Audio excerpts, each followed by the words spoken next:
بسم اللہ الرحمن الرحیم۔ السلام علیکم۔ دوسرے آدمیوں کے متعلق علی بن سفیان نے زخمی سے کہا کہ ان سے ہاتھ ملا لو، یہ واپس جا رہے ہیں۔ اس نے چاروں سے ہاتھ ملایا تو علی بن سفیان نے انہیں باہر چلے جانے کو کہا اور یہ بھی کہہ دیا کہ وہ آئندہ اسے نہیں مل سکیں گے۔ وہ چلے گئے۔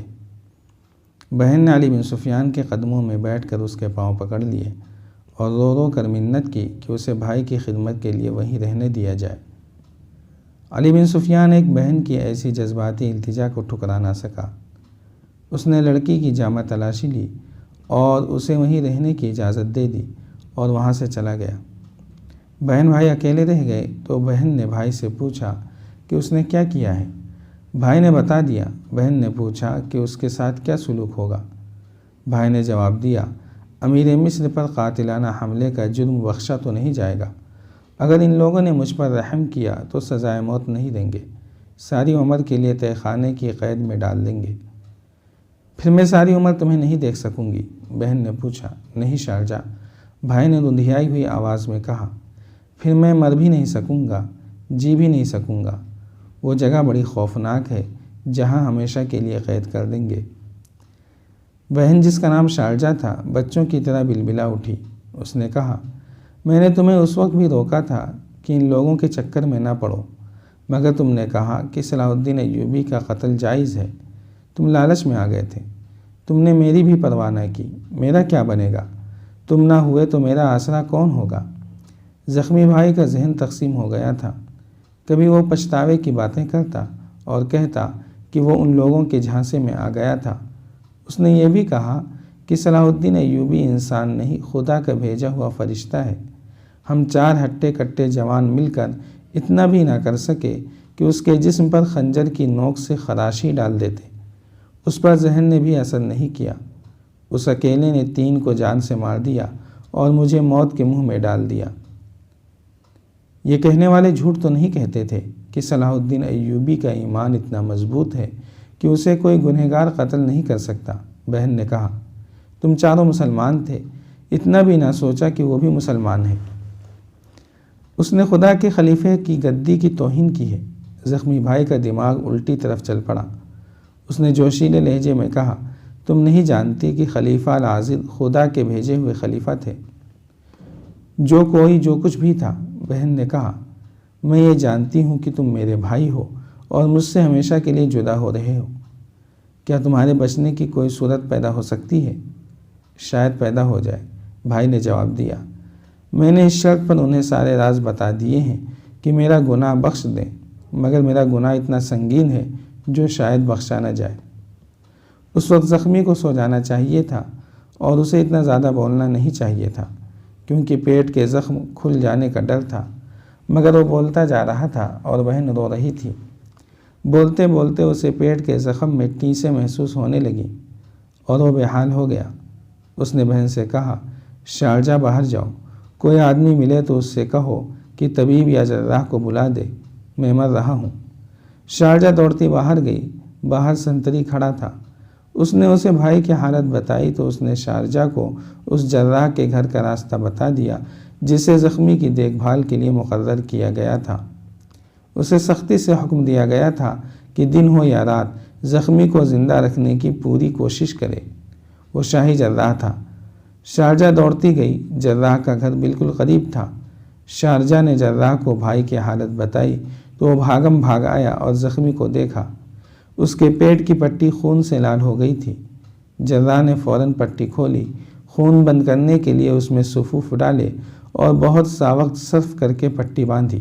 خون بند ہو گیا۔ اس نے زخمی کو دوائی پلا دی جس کے اثر سے اسے نیند آ گئی اور وہ سو گیا۔ شارجہ اس جواں سال جراح کو حیرت اور دلچسپی سے دیکھتی رہی۔ اسے توقع نہیں تھی کہ اتنی رات گئے کوئی اس کے مجرم بھائی کو دیکھنے آ جائے گا، لیکن جراح دوڑتا آیا اور اس نے اتنے انہماک سے زخمی کی مرہم پٹی کی کہ شارجہ کو حیران کر دیا۔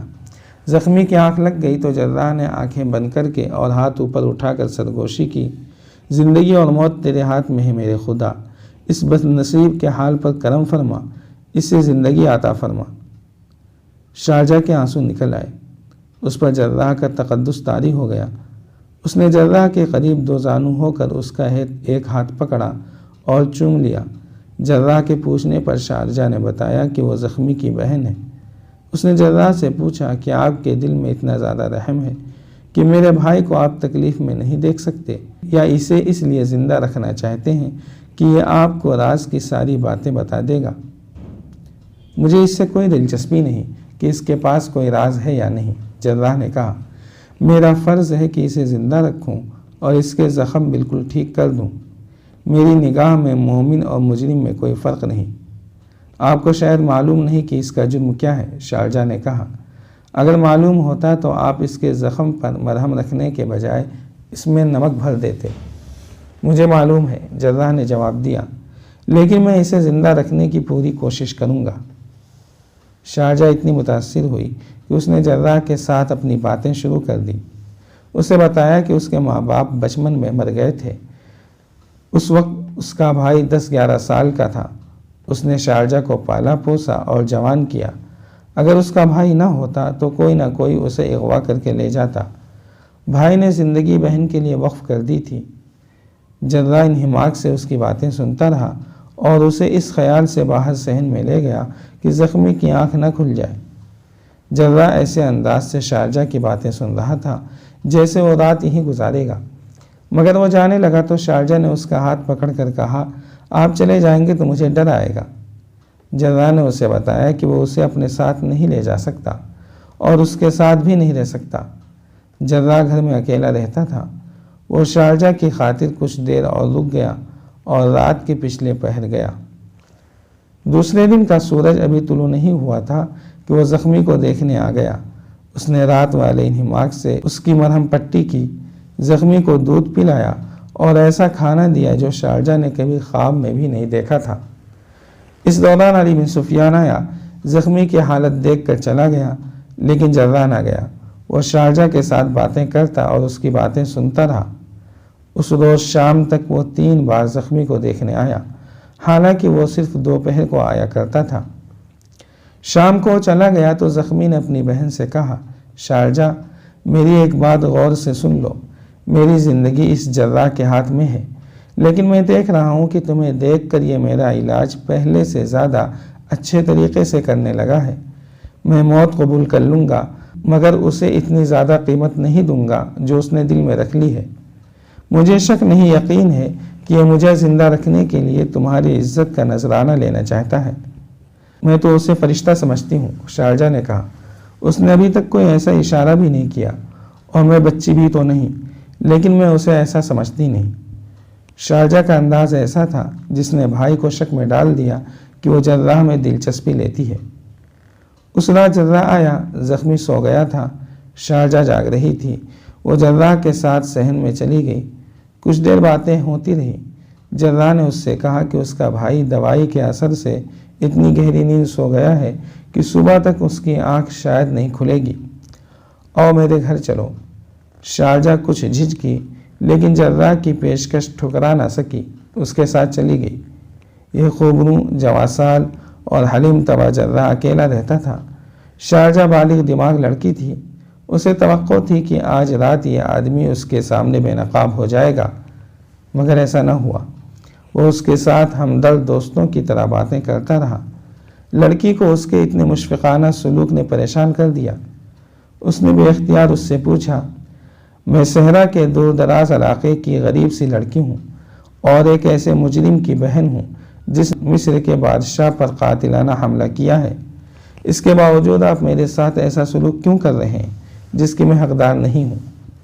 جرح نے مسکراہٹ کے سوا کوئی جواب نہ دیا۔ لڑکی نے صاف کہہ دیا، مجھ میں اس خوبی کے سوا اور کچھ نہیں کہ میں جوان لڑکی ہوں اور شاید میری شکل بھی اچھی ہے۔ جاری ہے۔ اگر آپ کو یہ قسط وار سلسلہ پسند آ رہا ہے تو لائک، شیئر اور کمنٹ کے ذریعے ہماری حوصلہ افزائی کریں۔ جزاک اللہ خیرا۔